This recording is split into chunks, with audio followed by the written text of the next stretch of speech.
चलिए, बुधवार का दिन और ऐसे में विमेंस वेडनेसडे की हम शुरुआत कर रहे हैं, जहां पर महिलाओं के सवालों के जवाब, जी हां, विमेन इन्वेस्टर्स से जुड़े सवाल जो हैं आज हम शो में ले रहे हैं, उनकी लाइव फाइनेंशियल प्लानिंग करा रहे हैं। और मेरे साथ जुड़ गए हैं हर्षवर्धन रुंगटा, CFP रुंगटा सिक्योरिटीज। हर्ष, आपका बहुत बहुत स्वागत है हमारी एक और खास पेशकश में, जहां पर आज विमेंस वेडनेसडे और तमाम महिला निवेशक हैं जो अपने सवाल हम तक पहुंचाएंगी। और पहला सवाल अंशिका पूछना चाहती हैं, हमारे साथ फोन लाइन पर भी हैं। अंशिका, गुड इवनिंग, बहुत बहुत धन्यवाद अपना सवाल हमें भेजने के लिए और बनो अपना फाइनेंस मिनिस्टर के विमेंस वेडनेसडे में आपका स्वागत है। Hello Kavita, good evening, thank you so much for taking my question. जी बोलिए। हाँ जी, मैंने अपना पोर्टफोलियो डिटेल आपकी टीम के साथ शेयर किया था with all the scheme and everything. तो मेरे कुछ क्वेश्चंस हैं। मैंने उस टाइम अपना कोई गोल ऐड नहीं करा था, बट अभी I would like to add my goal. Basically I am trying to accumulate 10 CR in next 10 years। And सबसे फर्स्ट क्वेश्चन मेरा है कि जो मेरी स्कीम सिलेक्शन है, काफी न्यू फंड्स मैंने कुछ ऐड कर रखे हैं अपने पोर्टफोलियो में, इनमें से कुछ पुराने फंड्स भी हैं। तो मेरा पोर्टफोलियो सिलेक्शन कैसा है एंड डाइवर्सिफिकेशन पर्सपेक्टिव से सारी स्कीम्स कैसे हैं। Secondly, if I am an aggressive investor and I can take high risk and high return, तो उसके पर्सपेक्टिव से shall I go for any thematic fund, defence fund और इंफ्रास्ट्रक्चर फंड्स? इन दोनों में मैं अगर कुछ ऐड कर सकती हूँ तो उस पर मुझे सजेशन चाहिए। And ma'am, one last question, ये मेरा पोर्टफोलियो है, but at the same time मेरे फैमिली में there is second portfolio that I am also currently managing. तो उसका मैंने आपको डिटेल शेयर नहीं करा है, but I just wanted to know कि अगर मुझे अपने स्कीम्स डिवाइड करना है, फॉर एग्जांपल अगर थीमेटिक सेक्टर से if I am going for the defence and infrastructure, अगर मैं अपने पोर्टफोलियो में डिफेंस एंड दूसरे पोर्टफोलियो में फाइल कीप इंफ्रास्ट्रक्चर, तो क्या वो एक सही अप्रोच होगा? ये कुछ मेरे क्वेश्चन। ठीक है, ऑलराइट। अंशिका, धन्यवाद, अपना सवाल आपने काफ़ी विस्तार से पूछा है। जो डिटेल्स मेरे पास हैं मैं एक बार दोहरा देती हूँ, आप देखिएगा अगर ये डिटेल्स में कुछ कमी है। SBI ब्लू चिप आपके पास है, एक्सिस का मिड कैप है, ICICI Pru large and mid cap है, Kotak emerging equity, ICICI Pru Nifty next 50, Nippon का स्मॉल कैप आपके पास है, और आपने उसमें SIP अपनी बढ़ाई भी है, और 2014 से आप इन्वेस्टमेंट कर रही हैं। और सवाल जो आपने बताए हैं, साथ ही लार्ज और मिड कैप्स में अगर आपको अपना निवेश लमसम के तौर पर बढ़ाना चाहिए या नहीं, ये भी आपका एक सवाल है। और आप एग्रेसिव इन्वेस्टर लग रही हैं, लेकिन आपका समय भी 10 साल का है, और 10 साल में आपको चाहिए 1 करोड़, कितना कहा आपने? 10 CR in next 10 CR, okay, 10 CR in next 10 years, okay. चलिए, परफेक्ट। और वैसे तो महिलाओं की उम्र नहीं पूछनी चाहिए अंशिका, लेकिन क्योंकि हम आपकी फाइनेंशियल प्लानिंग कर रहे हैं तो माफ़ी चाहूँगी, पर आपकी उम्र जान सकती हूँ क्या? हाँ जी, बिल्कुल। Currently I am 29 years old। Lovely, I mean ये काफ़ी कमेंडेबल है। आप 29 years की हैं और आपने इतना बढ़िया पोर्टफोलियो, ये खुद बनाया है अंशिका आपने? हाँ जी, मैंने खुद बनाया। चलिए, आपकी उम्र पूछ के तो यहाँ फ़ायदा हो गया। मैं तो सोच रही थी कि खामखा गलत चीज़ आपसे पूछ रही हूँ, लेकिन अच्छी बात ये निकली आप 29 साल की हैं, और आपकी उम्र के वो तमाम लोग जो शायद अपने इन्वेस्टमेंट्स के बारे में नहीं सोचते हों, उनके लिए ये एक बहुत बड़ा लेसन है, बहुत बड़ी सीख है जो आपके पोर्टफोलियो के थ्रू उनको मिल रही है। आप न सिर्फ वेल प्लान्ड हैं, आपको ज़रिया भी पता है, और मेरे ख्याल से बाज़ार को आप पढ़ती लिखती भी हैं, समझती भी है, तो कॉन्ग्रेचुलेशंस। और सराहनीय आपका जो सवाल है और आपकी जो कोशिश है। बहुत समय नहीं लूँगी मैं, क्योंकि हर्ष के पास भी बहुत सारी बधाइयाँ होंगी आपको देने के लिए, और यकीनन आपके लिए एक स्ट्रैटेजी भी तैयार है उनके पास। बताइए हर्ष।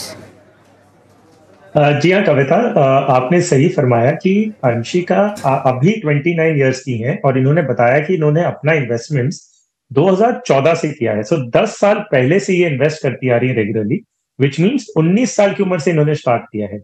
सो आई थिंक अंशिका, बहुत बहुत बधाई आपको कि आपने जो अपना पोर्टफोलियो बनाया है, जो कंसिस्टेंसी आपने अब 10 साल तक रखी है, और एक टाइमलाइन बना रखा है कि आपको 10 साल बाद क्या अमाउंट चाहिए। सो आपके पोर्टफोलियो पे आता हूं। आपने कहा कि आप एक अग्रेसिव इन्वेस्टर हैं, तो उस लिहाज से अगर हम आपका एलोकेशन जो मिड एंड स्मॉल कैप में देख रहे हैं वो ठीक है, तो उस लिहाज से आप अपना पोर्टफोलियो कंटिन्यू कर सकती हैं। जो आपकी एग्जिस्टिंग स्कीम्स हैं वो भी अच्छी हैं, आप उसमें कंटिन्यू करिए। एक चीज आपने अपने सवाल में पूछा है कि आप क्योंकि ज्यादा रिस्क लेना चाह रही हैं, इसकी वजह से क्या आपको थीमेटिक सेक्टर फंड या इंटरनेशनल फंड जोड़ना है क्या आपके पोर्टफोलियो में? तो एक क्लैरिफिकेशन मैं यहाँ देना चाहूंगा कि अगर आप इंटरनेशनल फंड में इन्वेस्ट करते हैं, इसका मतलब नहीं कि आप उसे एक सेक्टर या थीमेटिक फंड की कैटेगरी में लगाते हैं।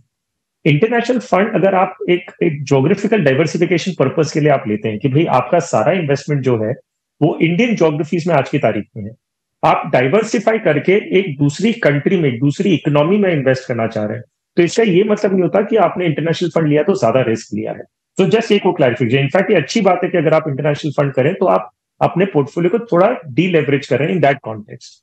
अब आते हैं थीमेटिक और सेक्टर फंड्स में।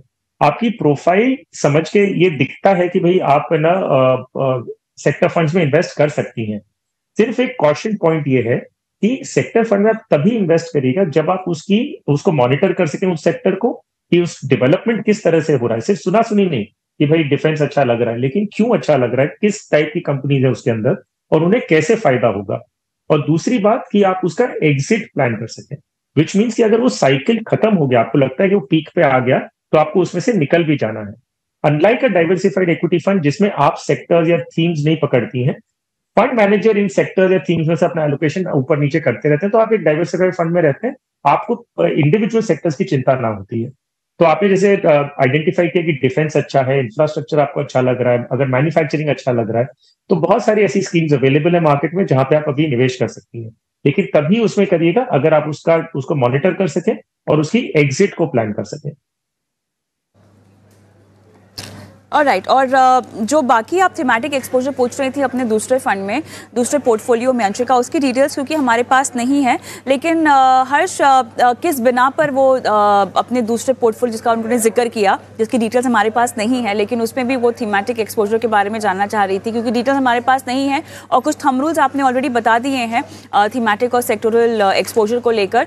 वही थंब रूल और उसी तरह की बातें उनको अपने दूसरे पोर्टफोलियो में भी अप्लाई करनी चाहिए। हालांकि उसकी डिटेल्स हमारे पास नहीं है, लेकिन एक बार एक कोर पोर्टफोलियो अगर आपके पास ऑलरेडी मौजूद है तब आपको सोचना चाहिए इस तरह के डाइवर्सिफिकेशन के लिए। क्या कहेंगे?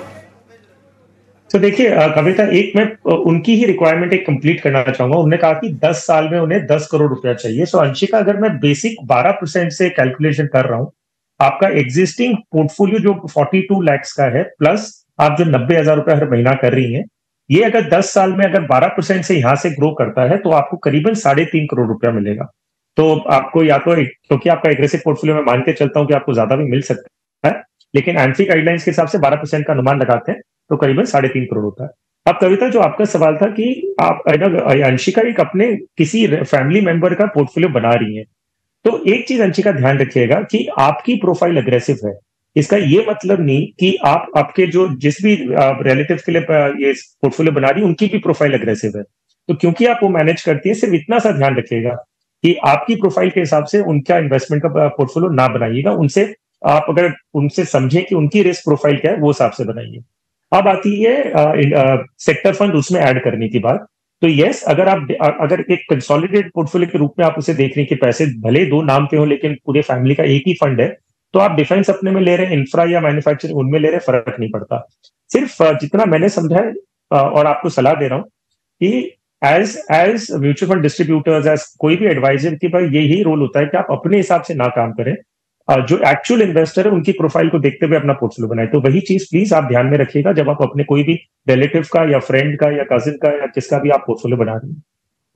चलिए, कुछ ग्राउंड रूल्स जो कि यहाँ पर ध्यान में रखने की जरूरत है। अंशिका, बहुत बहुत धन्यवाद, आपने सवाल अपना भेजा। अगली दर्शक भी हमारे साथ फोन लाइन पर जुड़ गई हैं और जैस्मिन हमारी अगली महिला दर्शक है जो सवाल पूछना चाहती हैं। जैस्मिन, नमस्कार, कहाँ से बोल रही हैं आप? हाय, मैं मुंबई से बात कर रही हूँ। ओके जैस्मिन, क्या करते हो आप प्रोफेशनली? मैं जॉब करती हूँ प्राइवेट सेक्टर में। ओके, बताइए, आपको 15 लाख रुपए लमसम निवेश करने हैं बाजार में, ये आपने लिखा हुआ है। 25 to 30 लाख लमसम करना है for 10 to 15 years। 10 to 15 years, 20 to 25 lakhs। Okay, कोई खास आपका फाइनेंशियल गोल जो कि लाइंड अप है इस इन्वेस्टमेंट से? For the retirement. और रिटायरमेंट के लिए आपका कॉर्पस क्या आपने फैक्टर इन किया है Jasmine? 2 crore, 2 CR। 2 CR, and that will be enough for you? वो पर्याप्त होगा? आपने सारे अपने एक्सपेंसेस को काउंट इन करके उसको फैक्टर इन किया हुआ है? नहीं, I just roughly discounted. एक बॉल पार्क फिगर है जो आपके अभी जहन में है? SIP also. I want to start SIP also.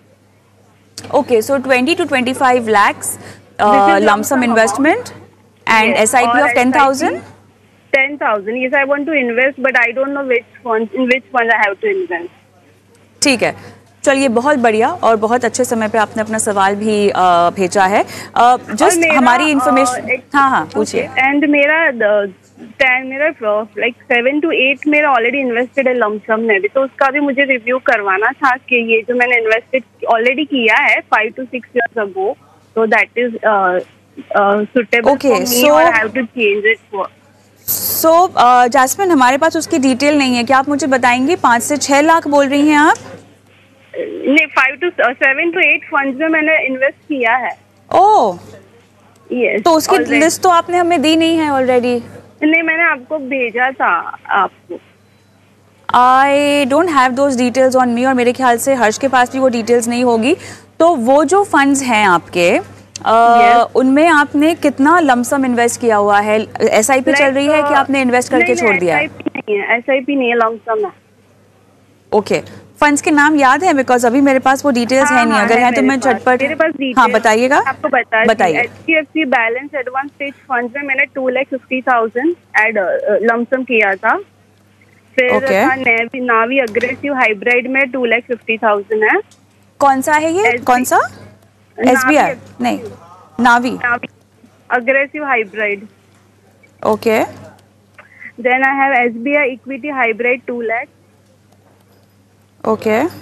Then I have Mahindra Manulife mid cap 80,000। Okay. Then HSBC mid cap fund 1 lakh rupees. Okay. Nippon flexi cap 1 lakh rupees. Okay. Franklin India equity hybrid 1 lakh. Okay. Kotak equity hybrid 25,000 and HDFC ELSS fund 25,000। कोई खास वजह है आपने equity hybrid को अपने portfolio में बहुत ज्यादा जगह दी है? आपको कैटेगरी पसंद है क्या? मेरे एडवाइजर नहीं, मुझे किसी ने एडवाइस किया था, तो उसके अकॉर्डिंगली मैंने ये किया। But after that when I watch your show, so I thought कि like let's give it a review for my portfolio also. Because आपके पास हाइब्रिड में अगर है तो भी एक अग्रेसिव हाइब्रिड है, बाद में आपके पास सारे इक्विटी हाइब्रिड हैं। Good, you have 2 mid caps, you have 1 flexi cap, आपने KLSS टैक्स सेवर भी कर रखा है, और हाइब्रिड में ही अगर आपके पास एक और बैलेंस एडवांटेज है। चलिए, ओके, तो अब काफ़ी डिटेल्स आ गई हैं हमारे पास पोर्टफोलियो। इसमें ऑलमोस्ट लमसम कितना इन्वेस्टेड होगा आपका? इसमें ऑलमोस्ट लाइक 20 लाख होगा। कुल मिला के 20 लाख है। ठीक है, 20 लाख निवेशित है, 20 लाख और निवेश करना है, उसके बाद 10,000 रुपए की आपको SIP भी करनी है, और ये सब कुछ 10 से 15 साल, और टारगेट है 2 CR। आई थिंक हर्ष, काफ़ी डिटेल्स मैंने आपको दे दी है टू वर्क ऑन। बताइए। यस कविता, एक मैं सिर्फ उनका कैलकुलेशन ही कर रहा हूँ कि उन्हें जो मेच्योरिटी पे चाहिए वो कितना मिलेगा। बट एनीवेज, जैस्मिन, 2 चीजें। एक है कि आपके पास अभी 15 से 20 साल है रिटायर होने के लिए, और आपने जो इन्वेस्टमेंट्स आज की तारीख में शुरू किए हैं, आपने लमसम के रूप में ऑलरेडी 8 कोई स्कीम्स जोड़ रखी हैं। अब नेचुरल सी एक बात है कि आपने अगर ये आज की तारीख में भी अगर देखा भी होगा थोड़ा, तो इतनी सारी स्कीम्स, इतना छोटा छोटा अमाउंट अलग अलग स्कीम्स में करना कोई जरूरत नहीं है। आपको 2 तरीके से अपना पोर्टफोलियो बनाना। एक है कि आपके पास टाइम होराइजन 15 से 20 साल है, और दूसरी बात यह है कि भले 15 से 20 साल का टाइम होराइजन हो, लेकिन आप लमसम के रूप में कर रही हैं, प्लस आपकी मार्केट की नॉलेज कितनी है, वॉलेटिलिटी आप हैंडल कर सकते हैं कि नहीं वगैरह। तो इसका एक मिश्रण बना के हमें एक पोर्टफोलियो बनाना है जो आपको इन्फ्लेशन से ज्यादा रिटर्न देगा at the time of retirement. अब अच्छी बात पहले बता दूं आपको कि आप 20 लाख रुपया ऑलरेडी आपके पास एग्जिस्टिंग स्कीम्स में इन्वेस्टेड है, 20 लाख आप और एडिशनल लमसम के रूप में करना चाह रही है, और 10,000 रुपया SIP के रूप में करेंगी। अगर ये पूरा जो इन्वेस्टमेंट है, इसको मैं अगर 12% से ग्रो करता हुआ कैलकुलेट करूं, तो 20 साल में आपके पास करीबन 5 करोड़ रुपए हो जाएंगे। आपका टारगेट था 2 करोड़ का, लेकिन ये चीज बढ़ के अब 12% पे करीबन 5 करोड़ होगी। तो आपके जो लक्ष्य है उससे डबल आपके पास होगा। So that is a good news. अब आते हैं आपको एक्शन क्या लेना। अभी एक्शन पॉइंट ऑफ व्यू से ये क्लियर है कि आपको इतनी सारी स्कीम्स, इस तरीके से आपका पोर्टफोलियो नहीं रखना है, कोई फायदा नहीं हो रहा आपको ये छोटा छोटा अमाउंट रखे हुए इतनी अलग अलग स्कीम्स में करके। आपको फिलहाल अगर मैं एग्जिस्टिंग स्कीम्स में से ये सजेस्ट करूंगा कि आप इसे कंसोलिडेट करिएगा, और प्लस जो आगे जाते हुए एक स्ट्रैटेजी बनाइए कि आपको एसआईपी कहां करनी है और लमसम कहां लगानी है। तो एसआईपी के लिए मैं आपको दो स्कीम्स बता दूं। जो आपका पहला सवाल था कि 10,000 रुपए आपको महीने की एसआईपी करनी है, तो मैं दो स्कीम आपको बताता हूं जिसमें आप एसआईपी के रूप में इन्वेस्ट कर सकते हैं। एचडीएफसी सेंसेक्स इंडेक्स फंड और Nippon India multi cap fund, इन दोनों में आप 5-5 हजार की एसआईपी करें तो आपका ये एसआईपी का जो पोर्टफोलियो है वो ठीक है। अब आते हैं आपकी लमसम की तरफ। आपका जो पहला सवाल था कि आपको 15 से 20 लाख करना है, तो मैं दो स्कीम्स में डिवाइड करके आपको बता रहा हूं। एक है ICICI Pru balance advantage fund और Tata multi asset opportunities fund. इन दोनों में आप 10 लाख करना चाह रही हैं या 20 लाख, जो भी अमाउंट, या 25 लाख, इसमें डिवाइड करके आप इक्वली लगा सकती हैं। अब आते हैं आपके प्रीवियस 20 लाख के जो पोर्टफोलियो ऑलरेडी है, उसमें से आप कोई भी दो स्कीम रखिए। जो मिड कैप आपके पास ऑलरेडी है वो आपने 80,000 रुपया लमसम के रूप में एक स्कीम में लगाया और दूसरी में आपने 1 लाख रुपया कुछ लगाया। तो सिर्फ इतना ही लगा के आप मिड कैप में एलोकेशन शायद ठीक नहीं होगा। तो आपको एक सेपरेट कंसल्टेशन करिए कि ये जो लमसम आपका 20 लाख है, इसको या तो आपके अभी जो मैंने स्कीम्स बताई ICICI Pru balance advantage Tata multi asset opportunities, या तो इसमें करिए, या तो एग्जिस्टिंग में से सिर्फ दो स्कीम रखिएगा, इक्विटी हाइब्रिड स्कीम जो आपके पास है और एक मिड कैप फंड, इन दोनों को रखिए तो आपका पोर्टफोलियो आगे जाते हुए ठीक रहेगा। So in all moral of the story जो आपको बतानी है वो समरी ये है कि नई जो इन्वेस्टमेंट एसआईपी और लमसम करनी है वो मैं आपको बता दिया। पुराने पोर्टफोलियो में आपको सिर्फ दो स्कीम रखनी है। अब कौन सी रखनी है प्लीज अपने एडवाइजर से फिर से पूछिए कि इतनी सारी स्कीम रखने की जरूरत नहीं है, उसे कंसोलिडेट करके इक्विटी हाइब्रिड फंड और मिड कैप में ही रखिए, उतना मेरे ख्याल से आपका पोर्टफोलियो पूरा हो जाएगा। चलिए जैस्मिन, कोई सवाल पूछना है आपने हर्ष से? और नहीं, thank you so much. All the best Jasmine. और इसी के साथ एक छोटा सा ब्रेक मुझे भी लेना होगा, लेकिन अगर आप भी एक महिला दर्शक हैं, महिला निवेशक हैं, तो बिल्कुल भी देर ना करें। हमसे अगर आप सलाह चाहती हैं तो अपना सवाल फटाफट हमें व्हाट्सएप कर दीजिए। यूट्यूब पर देख रही हैं तो कमेंट बॉक्स में डाल दीजिए। हर्ष हमारे साथ जुड़े हुए हैं लाइव, आपके सवालों के जवाब देंगे। मिलती हूँ ब्रेक के बाद।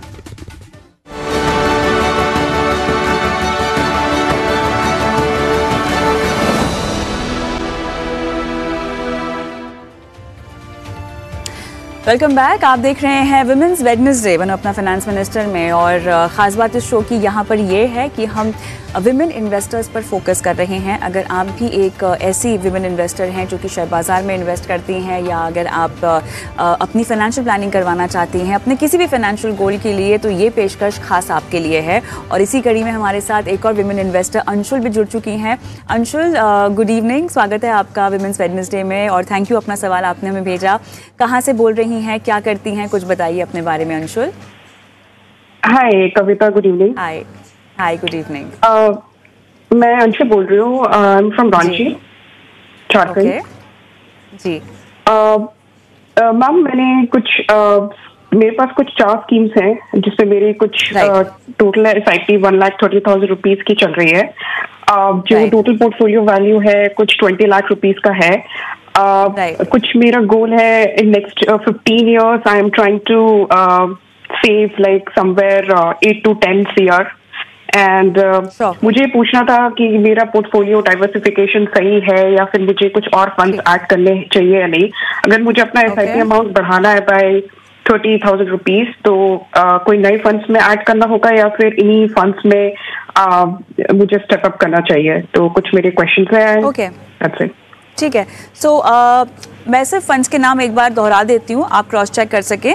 कोटक इक्विटी अपॉर्चुनिटी है, आईसीआईसीआई प्रू का वाइल्ड डिस्कवरी है, और एसबीआई कॉन्ट्रा म्यूचुअल फंड पराग पारेख का आपके पास है, जिसमें 10,000 की आपकी एसआईपी चल रही है, right? Yes ma'am. Okay, 10 years 10 CR ये आपका गोल है? जी ठीक है। और इसके अलावा आपको अपनी एसआईपी 20,000 से बढ़ानी भी है। आप डिफेंस, इंफ्रास्ट्रक्चर जैसे थीम्स में डाइवर्सिफाई करने को लेकर इंटरेस्टेड भी हैं, उस पर भी आपने सवाल पूछा है। और मुझे ये जानना है आपसे, आपने किसी प्रोफेशनल एडवाइजर से सलाह लेकर अपना पोर्टफोलियो बनाया है? नो मैम, ये सारा कुछ मैंने प्लान करा हुआ था। ओके, चलिए, तो डिटेल्स काफ़ी सारी आपने हमें दे दी हैं। Thank you so much Anshul, और आपको आपकी फाइनेंशियल प्लानिंग के सफ़र में और आगे बढ़ाते हैं सही सलाह दिलाकर। तो हर्ष, मेरे ख्याल से सेक्टोरियल डाइवर्सिफिकेशन एक बहुत आम पार्ट हो गया है सभी के पोर्टफोलियो का, और जिस तरह से हम देख रहे हैं कि सब जो फॉलो कर रहे हैं सरकार की नीतियों को, और जहाँ पे सरकार का फोकस रहने वाला है उससे जुड़े क्षेत्रों को लेकर उत्साह बहुत ज़्यादा है। डिफेंस, मैन्युफैक्चरिंग, इंफ्रास्ट्रक्चर, हम देख रहे हैं फंड हाउसेस भी इस लाइन पर बहुत सारे फंड्स भी लॉन्च कर रहे हैं। तो अंशुल के तो सवाल का हम जवाब देंगे ही देंगे, लेकिन मैं चाहती हूँ कि थोड़ा सा समय संक्षिप्त में ही भले सेक्टोरल डाइवर्सिफिकेशन में फ़िलहाल अगर किसी को आगे बढ़ना है, अगर उनका पोर्टफोलियो तैयार है, अगर वो उस तरह के जोखिम को समझते हैं, उस सेक्टर को ट्रैक करते हैं और किसी फंड में पैसे लगाना चाहते हैं, तो आपके मुताबिक ऐसे कौन से सेक्टर फंड्स हैं जिनको खरीदा जा सकता है इस वक्त? कविता, 3 सेक्टर्स हैं जो मुझे पर्सनली पसंद है फिलहाल आज की तारीख में, ये देखते हुए कि सरकार की नीति वगैरह जो हमने बात की। एक है वो है डिफेंस, फॉर श्योर। सिर्फ वैल्यूएशन पार्ट में मैं आपको फिलहाल कोई भी कमेंट नहीं कर रहा हूं कि मार्केट का, ये डिफेंस सेक्टर का, मैन्युफैक्चरिंग कंपनीज का वैल्यूएशन ऑलरेडी बहुत हाई है वगैरह, उस पर हम बात नहीं कर रहे हैं। लेकिन एक बहुत क्लियर इंडिकेशन गवर्नमेंट की तरफ से है कि हमें विकसित भारत, आत्मनिर्भर की जो हम बात कर रहे हैं उसमें यह है कि डिफेंस में भी क्यों ना हम अपने खुद डिफेंस इक्विपमेंट बनाएं और एक्सपोर्ट भी करें। तो फिलहाल इंडिया आज की तारीख में फिलीपींस और ऐसे कई कंट्रीज में डिफेंस एक्सपोर्ट कर रहा है, और इसमें R&D, रिसर्च और डेवलपमेंट में बहुत स्कोप है, जहां पे हम आगे जाते हुए अच्छे अच्छे वेपन्स और जो डिफेंस के इक्विपमेंट है वो हम एक्सपोर्ट कर पाएंगे। तो यस, इसमें पब्लिक प्राइवेट पार्टनरशिप का जो स्कोप है और जिसमें ऑलरेडी काम हो रहा है, तो डिफेंस में एक अच्छा खासा मौका बनता है। लेकिन ऑफ कोर्स एलोकेशन ध्यान से करें और SIP के जरिए करें, क्योंकि वैल्यूएशन एक बहुत बड़ा कंसर्न है। दूसरा, अगर हम भारत को देश की तीसरी सबसे बड़ी आर्थिक व्यवस्था मानते हैं कि भाई आगे जाते हुए 2027, 2030 में अगर इंडिया एक सुपर थर्ड लार्जेस्ट इकोनॉमी बनता है, तो उसका आधार होने वाला है मैन्युफैक्चरिंग। और गवर्नमेंट की जो PLI स्कीम्स है आत्मनिर्भर भारत पे, उसके बेसिस पे आप ये देखेंगे कि मैन्युफैक्चरिंग पे बहुत ज्यादा जोर होने वाला है, तो उसमें मैन्युफैक्चरिंग फंड ऑफकोर्स एक स्कोप बनता है।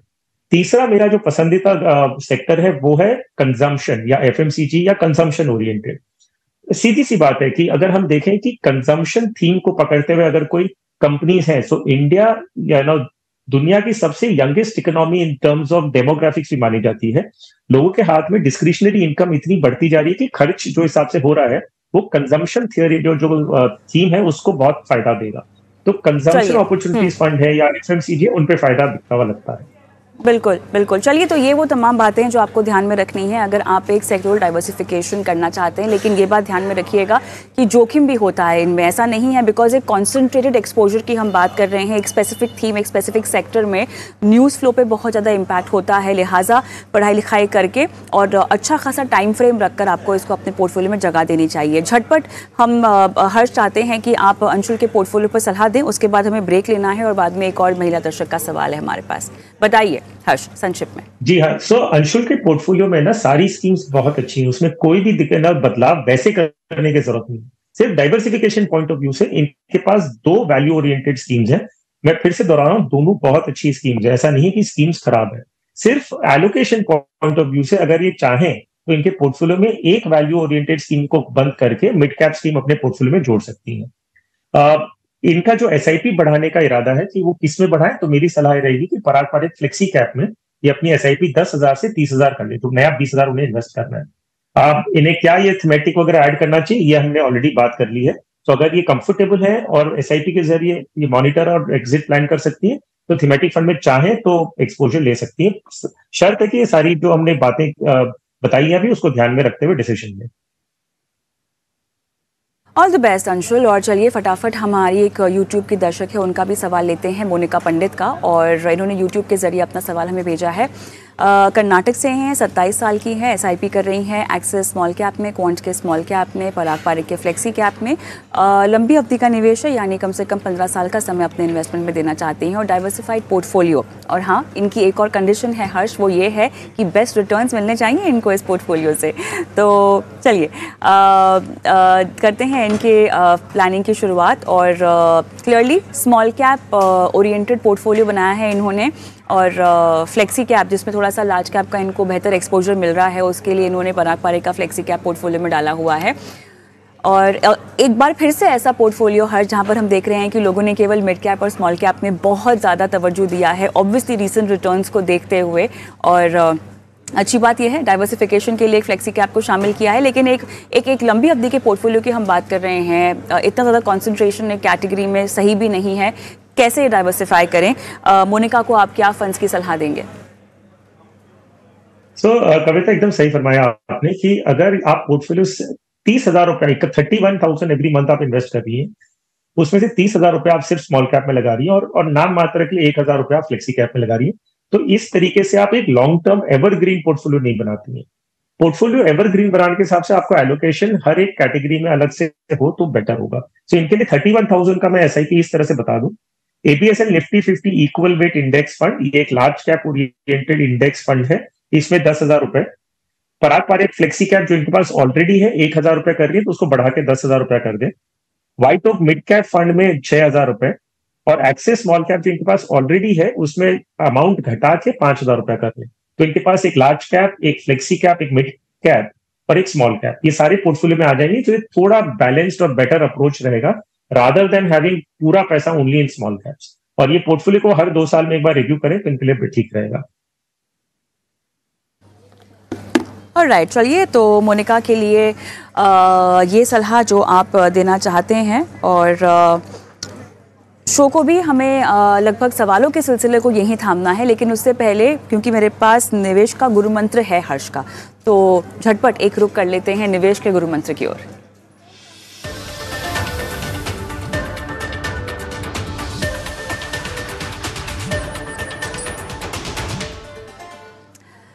चलिए हर्ष, वैसे तो जो भी हम सलाह देते हैं हमारे दर्शकों को, उसी में बहुत सारी सलाह निकल के आ जाती है और वो भी एक तरह से निवेश का गुरु मंत्र ही होती है, लेकिन उससे हटकर मेरे ख्याल से आज आप अपने अनुभव के हिसाब से किस तरह का गुरु मंत्र देंगे हमारे दर्शकों को?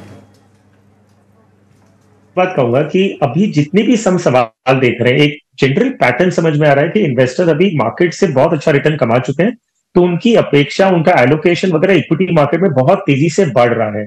तो मैं नहीं कह रहा कि गलत है, सिर्फ ये करने की कोशिश कर रहा हूं कि अपने एसेट एलोकेशन प्लान पे मेंटेन रखिए, थोड़ी समझदारी लगाइए कि मार्केट में ठीक है अच्छे रिटर्न मिल रहे हैं, इसका मतलब नहीं कि आप अपना घर बार बेच के या फिक्स डिपॉजिट निकाल के आप मार्केट में लगाएं। आप अपना एसेट एलोकेशन प्लान को प्लीज ध्यान में रखिए, रीबैलेंसिंग करिए और अपने गोल्स को, टाइम होराइजन को, आपकी खुद की रिस्क प्रोफाइल को देखते हुए अपना पोर्टफोलियो बनाएं, ना कि सिर्फ मार्केट रिटर्न्स को देखते हुए। कई लोग अभी सिर्फ मार्केट में जो रिटर्न्स मिल रहा है वो देखते हुए अपना एलोकेशन इक्विटी में बढ़ाते जा रहे हैं, वो एक गलत तरीका है लॉन्ग टर्म वेल्थ क्रिएशन का। सो प्लीज थोड़ा माइंडफुल होइए, इक्विटी जरूर अपने पोर्टफोलियो में रखिए लेकिन ओवरबोर्ड ना जाए।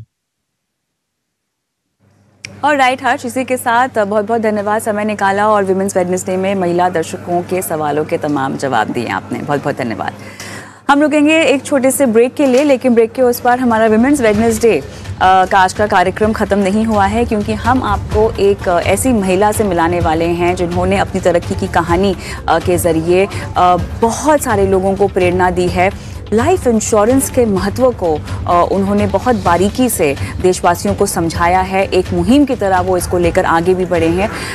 मिलाएंगे आपको RM विशाखा से इस छोटे से ब्रेक के बाद।